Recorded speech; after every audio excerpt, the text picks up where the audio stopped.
Welcome back to Crazy Dave's Crew. I'm Laura. Today is September 10th, and you're watching On This Day in History.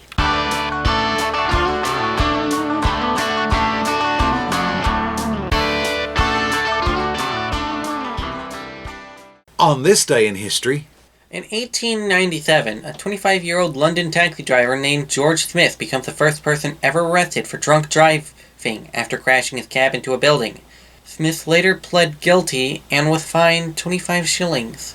In 1608, English adventurer John Smith is elected council president of Jamestown, Virginia, the first permanent English settlement in North America.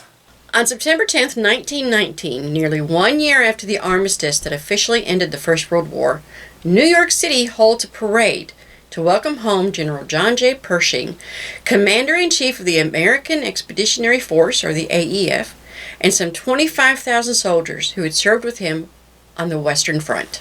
In 1776, General George Washington asked for a volunteer for an extremely dangerous mission: gather intelligence behind enemy lines before the coming Battle of Harlem Heights.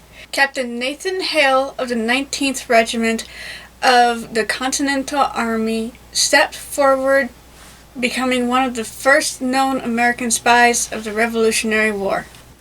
Austria and the Allies signed the Treaty of Saint-Germain-en-Laye in 1919, recognizing the independence of Poland, Hungary, Czechoslovakia, and Yugoslavia. 9 nations attended the Nyon Conference to address the international piracy in the Mediterranean Sea in 1937. In 1982, Ronald Reagan announces September as National Sewing Month to honor sewing in the home. Joseph Wheeler, American general and politician known as Fighting Joe, is born in 1836.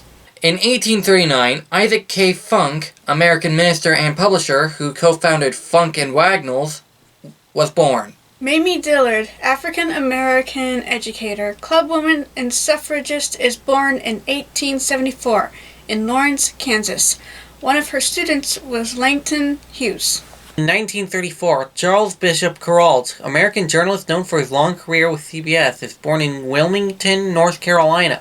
Gunpei Yokoi, Japanese video game designer with Nintendo, best known for designing the Game Boy and inventor of the cross-shaped control pad, is born in 1941. Jose Feliciano, singer-songwriter and guitarist known for the song Feliz Navidad, is born in Lares, Puerto Rico in 1945. In 1898, Waldo Seaman, the chemist who invented vinyl, is born in Alabama.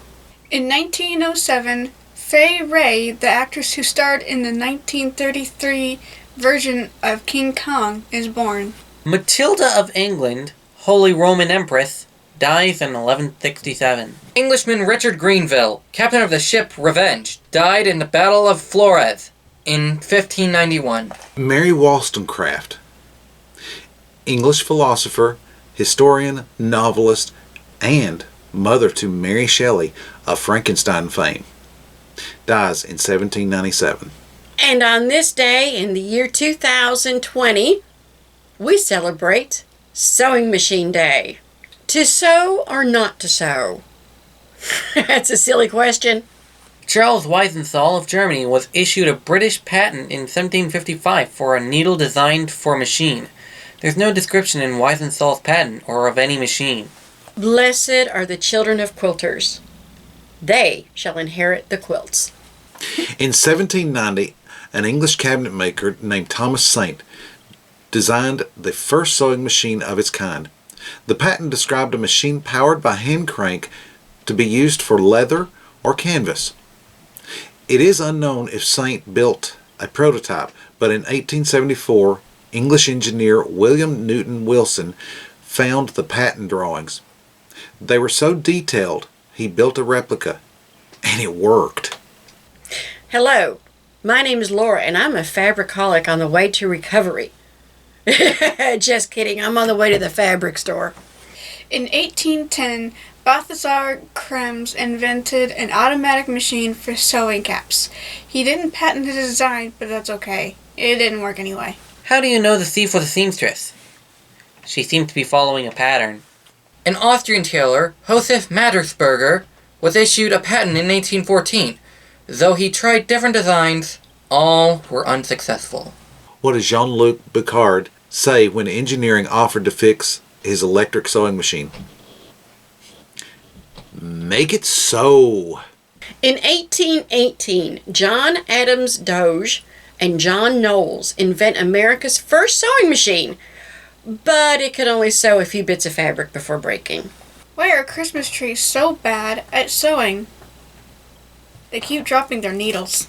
In 1830, 40 years after Thomas Saint first described and drew a sewing machine, Bartholomew Thémines, a French tailor, invented a machine that used a hooked needle and one thread, creating a chain stitch.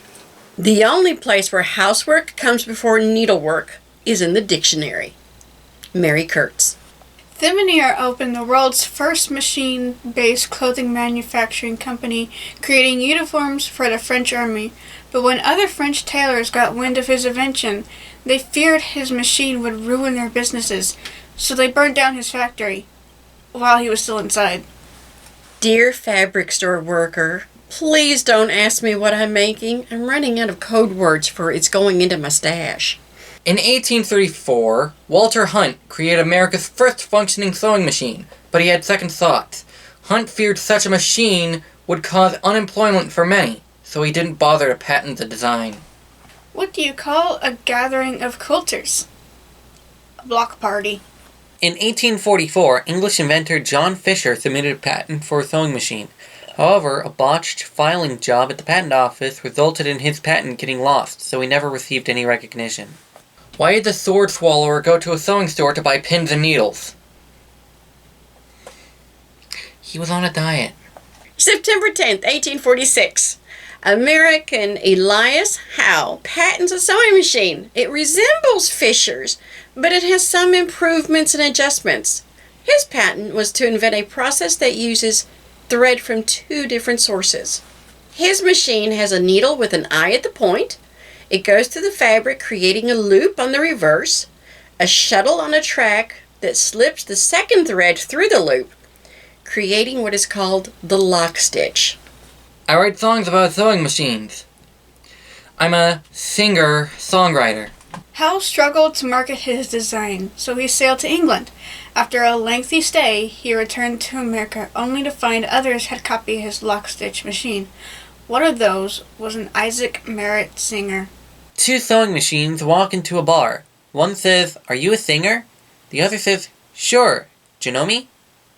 In 1851, Isaac Merritt Singer developed the first version of our modern-day sewing machine, with a foot pedal and an up-and-down needle. He was inspired by elements from the Howe, Hunt, and Thémines inventions. Howe filed a lawsuit. Whew. I spent 2 hours organizing my stockpile of fabric. I think I'll reward myself with a trip to the fabric store. In 1854, Elias Howe took Singer to court for patent infringement, where he won. Isaac Singer tried to refer back to Walter Hunt's design, expressing that Howe infringed upon his idea. Unfortunately for Singer, this had 0 impact. The lack of patent on Hunt's design meant it was intellectual property for anyone to use. I should stop these sewing jokes. I'm running out of good material. Singer was forced to pay a lump sum of patent royalties to Howe, as well as giving him a share in the I.M. Singer and Company profit. So how should I celebrate Sewing Machine Day? Like this, of course.